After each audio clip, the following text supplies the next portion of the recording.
All right, let's go ahead and get started. So today we're going to kind of follow along with what we've been talking about with our colors and looking at limited color palettes.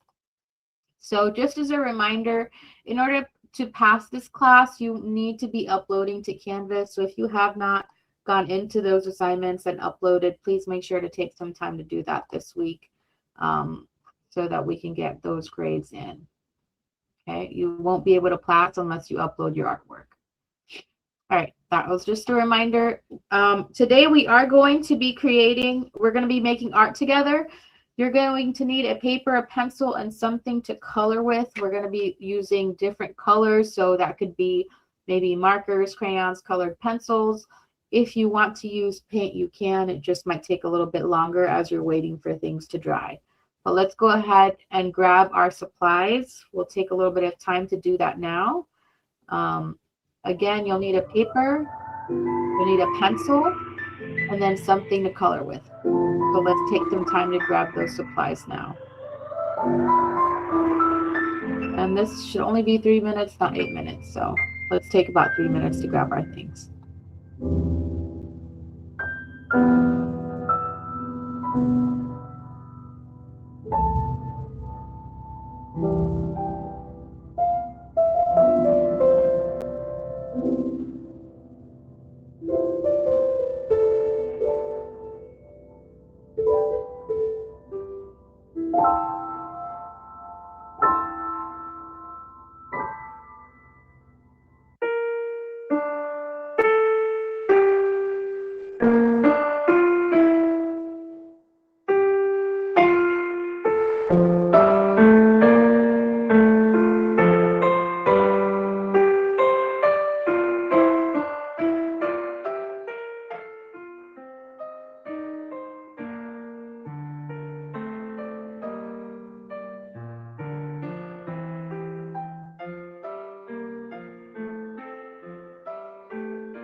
Hopefully you had enough time to grab your stuff. We'll figure it out in just a minute here. All right, so last week we talked a little bit about the color wheel and some of the categories of colors you could make, like complementary colors. We looked at primary, secondary, and tertiary colors. When we're looking at a limited color palette, that means that we're using a very limited amount of colors from the color wheel in order to create art. So for this specific group of paintings, we have the primary colors, right?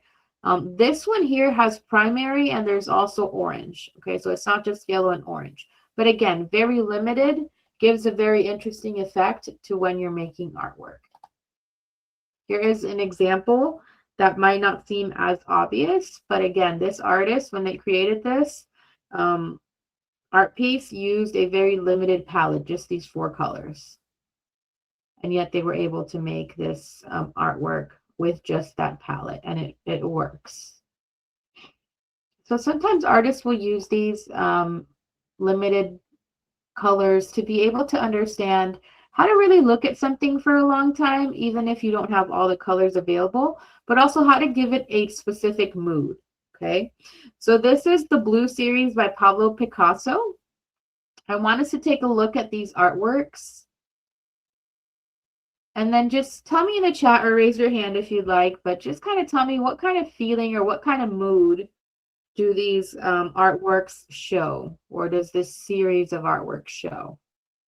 What mood did Picasso create with these art pieces?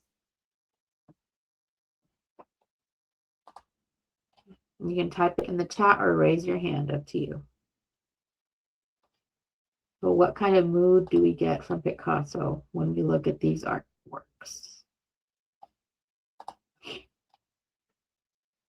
Yeah, sadness, right? So when we're looking at this, it looks pretty kind of sad. Like the expressions on their faces, like even the way they're kind of holding their bodies, you know, kind of like it feels cold. It feels kind of sad, right? Kind of gloomy.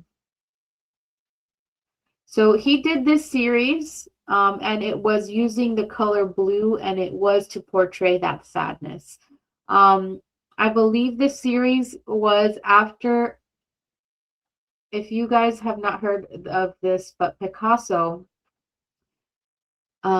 he went through a traumatic event. One of his best friends ended up shooting himself in front of him. So they were together at a bar, and he went into like a jealous rage over one of his girlfriends, and then he shot himself. And then after that, he kind of went into a depression when that happened with his friend, rightly so. And some of the artwork was kind of based off of how he was feeling after that. So all of these artworks have to do with that kind of sadness, and that's why he kind of chose that color too to focus on. Right, here are 2 other examples in art history where we're seeing a limited color palette, mostly yellow tones in these 2, but still 2 very beautiful, very successful artworks. All right, here's what we're going to do. We have quite a bit of time, and I wanted to make sure I left enough time for us to be able to do this. So we are going to be drawing a still life. Here is the still life that we'll be working on. It's pretty simple. I ended up turning it to a black and white photograph. Sometimes it's easier to look at things in black and white, just to look at the darkest parts, the midtones, and the highlights. So today when we create our still life, I want us to look at this photograph and think about the darkest parts of them. So if I'm looking, for example, at the skull, right here where the eye cavity is, this looks like one of the darkest parts of the entire piece. Also within the nose, right? We got a pretty dark part here. We've got a pretty dark part over here on the side and even in the shadow. So I would say this is one of the darkest areas in this drawing when we make it. And then also inside our jar. Okay, so inside this looks like a milk frother, like, you know, when you make coffee. Inside of here, there's some dark areas too. So today we're going to be using 3 colors. It's up to you what colors you use, but you want to think about what color you're going to use to make the darkest part of your drawing. And you also want to think of what's going to be the color I use for the lightest part. Okay, so looking at those lighter parts, there's a little bit of a highlight here. Some of the parts of the lemons are pretty light. We've got some highlight in this lemon too. So you want to think about that. Whenever we're working with making things look 3-dimensional or 3D, we want to think about from light to dark. We want to look at the value of what's going on in the drawing when we're adding color. Okay. Now it's going to feel hard to make this drawing, but I don't want you to worry so much about it looking perfect. I want you to kind of practice more than anything with this assignment. So let me change my camera and kind of help us get started with some of these things. Hold on.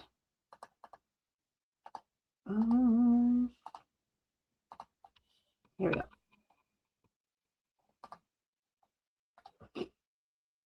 All right, so if you're working in your sketchbook, you might want to, or even just on a piece of paper, just by the way this drawing is set out, you might want to make this with the short side of your paper.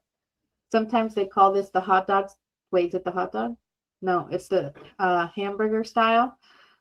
So again, you want that short part in front of you instead of the long part in front of you like this. So you have enough space to draw out your still life. Okay.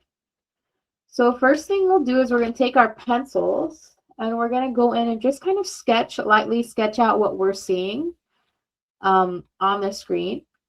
And again, don't worry about it looking perfect. We're just using this to practice and using that limited color palette. So I'm just going to grab my pencil and then kind of sketch out the shapes that I'm seeing as I'm drawing. So I see this kind of like lemon, this half a lime. And again, you're doing this very lightly. You might not even be able to see it on my paper unless I come closer. But again, just kind of sketching these out lightly. I'm not worried about shading. This is just helping me figure out where things are on my paper.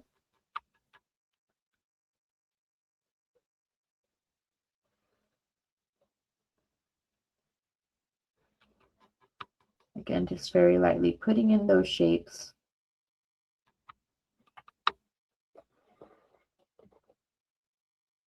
Not worrying too much about detail here.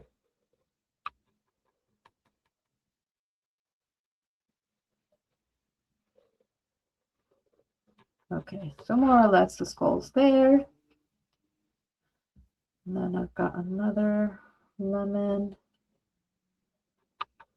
So I want you to start doing this with me on your paper as best as you can. Again, don't worry about it looking perfect, because what's going to matter in this assignment is mostly how we add color.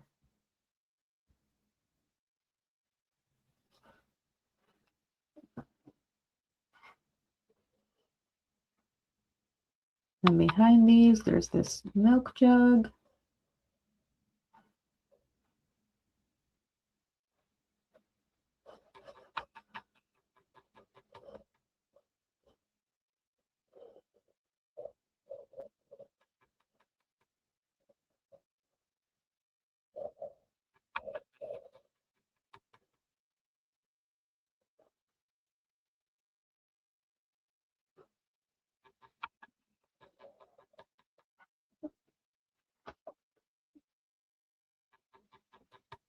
All right, and then once you draw your objects onto your paper, you can kind of start adding the outline of where the shadows might be. So kind of going in, putting in that line for yourself so you know exactly where you're going to shade for your shadows.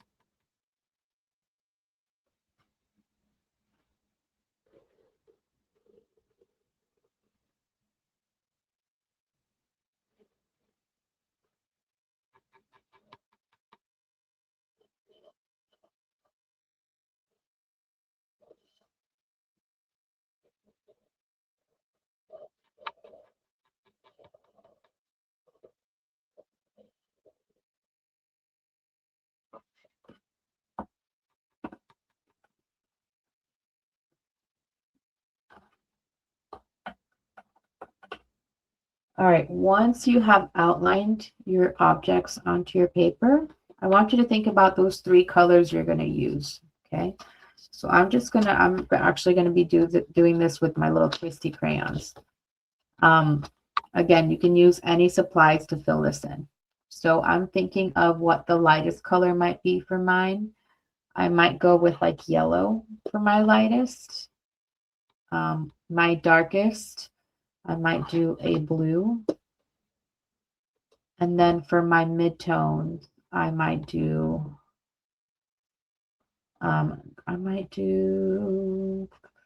I'll do pink. This is a weird color combination, but I'm going to try it.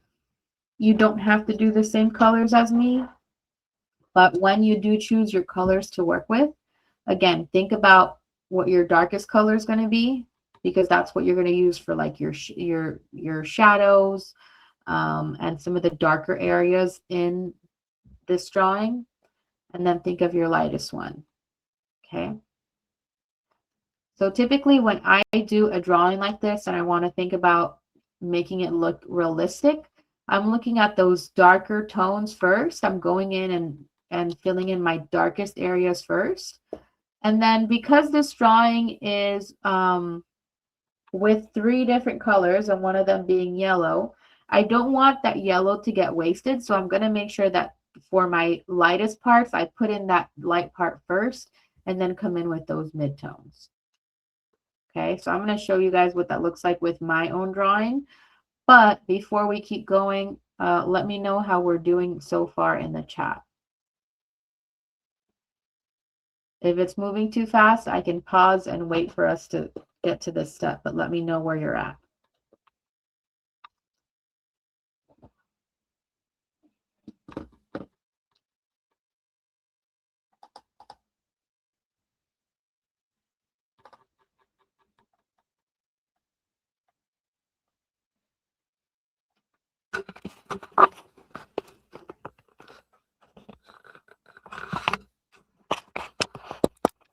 Are we doing okay?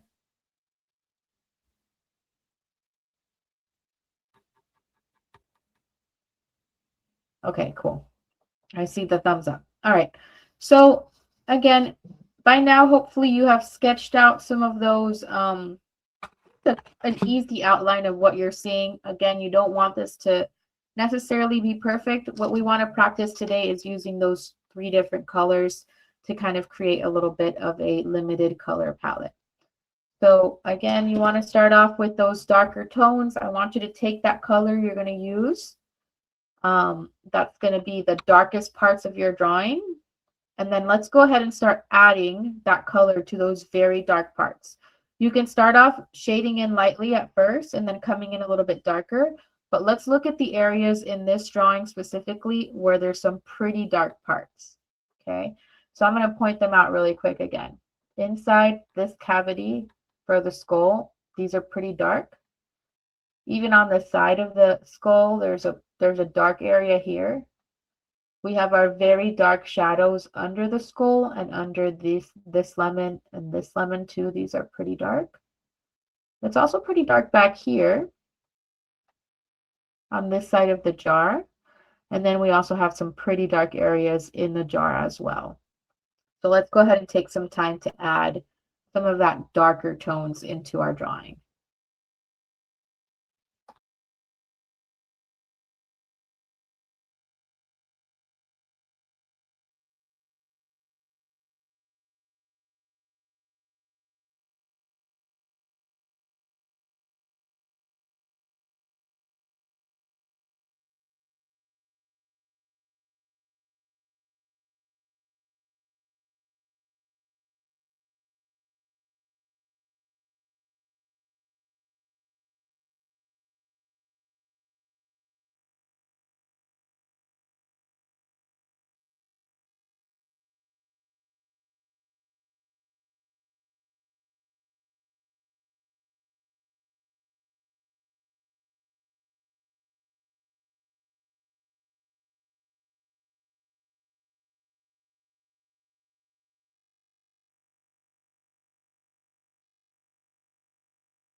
So as we're shading in here, there are different parts of this drawing here, of this photograph here, where the textures look a little bit different, right?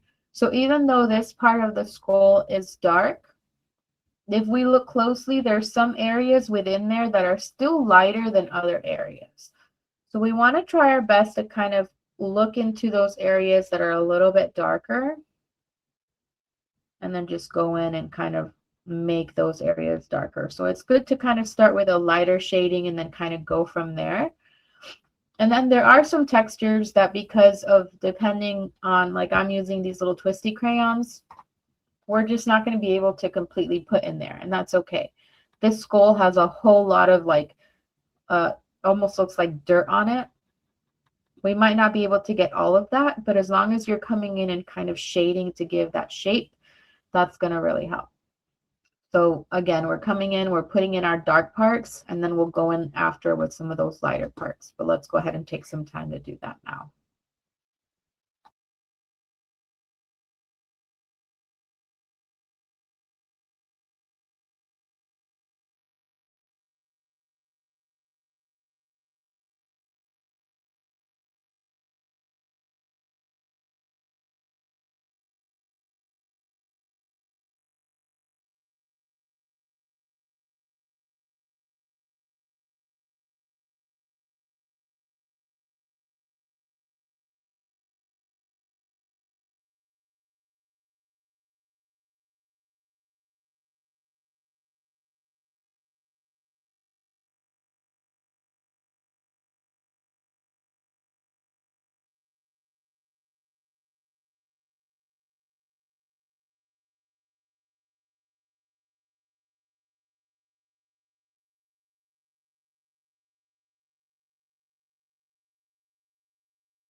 All right, so it's okay if you're not completely done shading all the black areas, but again, we want to get to that point where we've got kind of those areas that look black on our painting, on our photograph, I mean. and then kind of giving some, making sure that those darks are in there. Okay. So working with different colors can be a little tricky when we're looking at those darks and blacks. That's why it's good, again, to assign. Like, okay, I'm definitely going to look at the lighter parts of my drawing and make sure I add some yellow. I'm going to add some of that purple, some of that pink into my midtone. And then I'm definitely going to make sure that the darkest parts of my drawings are blue. And this is all kind of part of the process. Even though I'm going to go into my yellow now, later on I might say, whoops, I missed one part that was black, that was a little bit darker. And I can always come back with that blue later. Okay, so it's going to be a little bit of a back and forth. But if you're ready, go ahead and choose the color for your lightest part.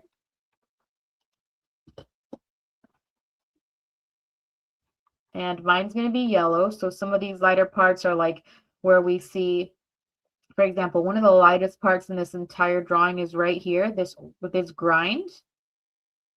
I'm sorry, the inside of this lemon. Also the grind of the lemon here on this lemon. We've got some highlight on the skull. We've got a little bit of white, also this little lightest highlight on this part of the lemon. And then there's some parts on this jar that have a little bit of lighter parts. So you could always go in with that yellow into there and then later on kind of tweak it a little bit. But you definitely want to have that light color in there first if you're using something like markers, crayons, colored pencils, before going in with that mid color so that you don't cover the area where that light part is. Okay, so you color around it. If you were using paint, you would do the light color last. Okay, you would do it on top once the paint has dried. So it works a little bit different depending on what you're using. But let's go ahead and start looking at, again, some of those lighter parts and start putting that color in. And then we'll wrap up by adding some of those midtones into there. Let me know if you have questions in the chat or if you need me to repeat anything. But our class today is mostly going to be making sure that we have this started because this will be our assignment for this week.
I just realized I was muted. So sorry. Okay. Hopefully you've been able to fill in your darks and your lights. We're going to go in now for the last few minutes of class and start putting in some midtones. Again, if you are, depending on what you're using, it's going to look just a little bit different with the material that you're using. But what we want to focus on is these 3 colors for this project more than anything. So even if your project doesn't look just like what you see in the picture, we want to use these 3 colors to go into those dark areas, those light areas, and those gray areas that we see in there. Okay. The more we look at the picture, the more we start to understand where to put that color. And that's what I want us to keep practicing. So let's go ahead and finish shading in our drawing for these last few minutes as much as we can.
All right, how are we doing so far?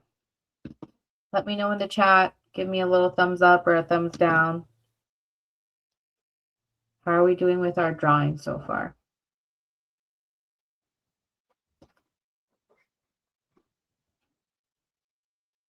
All right, so I see a thumbs up. That's awesome. Okay, so again, remember, don't worry about this being perfect.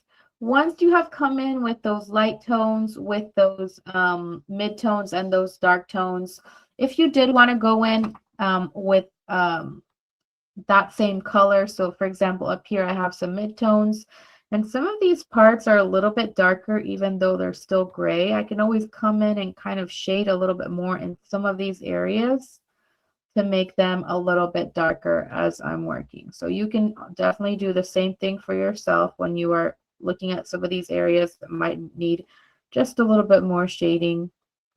And then also with those dark areas, if you need to come in and darken them, you can go ahead and darken them as well. Once you are done adding color, I want you to just think of what color you're going to use in your background. You can use one of these three colors that you chose, or you can choose a completely different color if you want it to pop out just a little bit more. But I do want you to think about how you're going to go in and fill in that background.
All right, it is almost time to wrap up class. And what the way that we'll be doing this, as we're creating artwork during our class time, I will have us break out into tables those last 15 minutes so I can see what you're working on.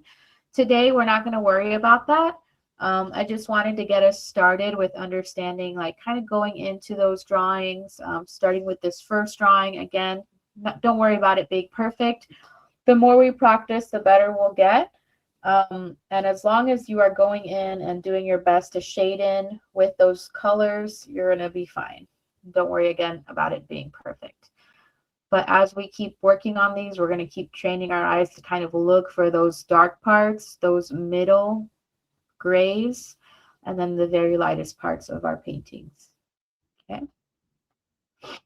So this week, this is what's going to be due for our class.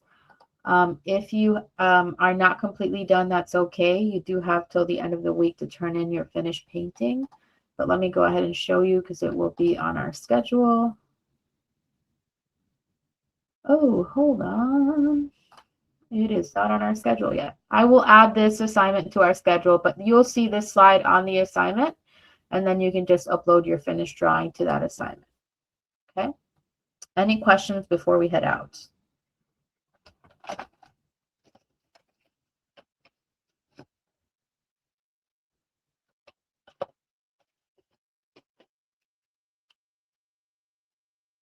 All right.